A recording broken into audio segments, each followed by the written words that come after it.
നമുക്കൊരു variety വാഴയ്ക്കപ്പത്തിൻ്റെ recipe ഒന്ന് try ചെയ്ത് നോക്കാം. എല്ലാവർക്കും ഇഷ്ടപ്പെടുന്ന നല്ലൊരു റെസിപ്പിയാണ്.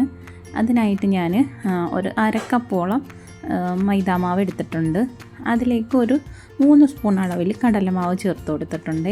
അതുപോലെ തന്നെ ഒരു 3 സ്പൂൺ അളവിൽ റൈസ് പൗഡർ ചേർത്ത് കൊടുത്തിട്ടുണ്ട്. പിന്നെ ഇതിലേക്ക് നമുക്ക് ചില്ലി ഫ്ലെക്സ് വേണം. അതൊരു സ്പൂൺ അളവിൽ ചില്ലി ഫ്ലെക്സ് ചേർത്ത് കൊടുത്തിട്ടുണ്ട്.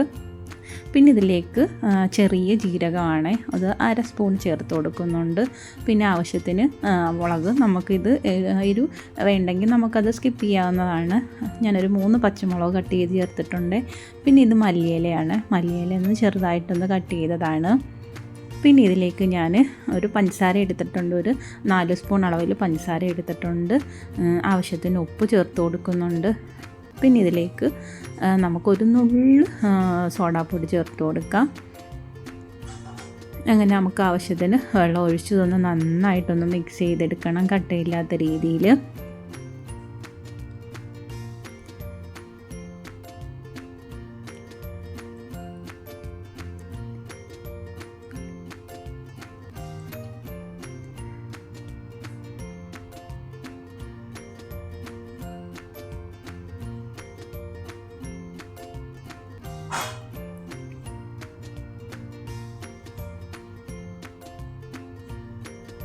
നമ്മൾ വാഴയ്ക്കാപ്പത്തിന് എങ്ങനെയാണ് വെള്ളം ആ ഒരു മാവ് എടുക്കുന്ന ആ ഒരു ബാറ്റർ വേണം നമ്മൾ ചെയ്തെടുക്കാൻ. തോനെ വെള്ളമായി പോകരുത്. പിന്നെ ഇതിലേക്ക് ഞാനൊരു 1/4 ടീസ്പൂൺ അളവിൽ മഞ്ഞൾപ്പൊടി ചേർത്ത് കൊടുക്കുന്നുണ്ട്. എന്നിട്ട് നന്നായിട്ടൊന്ന് മിക്സ് ചെയ്ത് കൊടുക്കാം.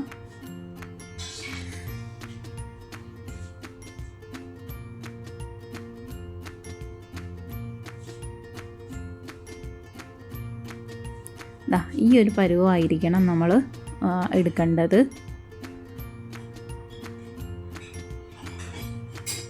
ഇനി നമുക്കൊരു പാനിൽ ഓയിൽ ഒഴിച്ചു കൊടുക്കാം.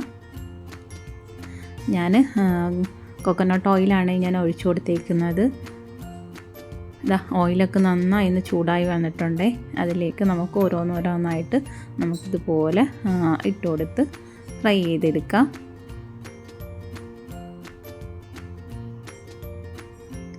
എല്ലാവരും ഒന്ന് ട്രൈ ചെയ്ത് നോക്കുക. എല്ലാവർക്കും ഇഷ്ടപ്പെടുന്ന നല്ലൊരു വെറൈറ്റി വാഴയ്ക്കപ്പത്തിൻ്റെ റെസിപ്പിയാണ്.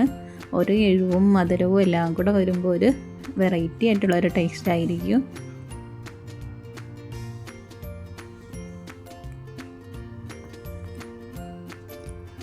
അങ്ങനെ നമ്മൾ വാഴയ്ക്കപ്പം ഞാനത് തിരിച്ചു വിട്ട് കൊടുത്തിട്ടുണ്ട്.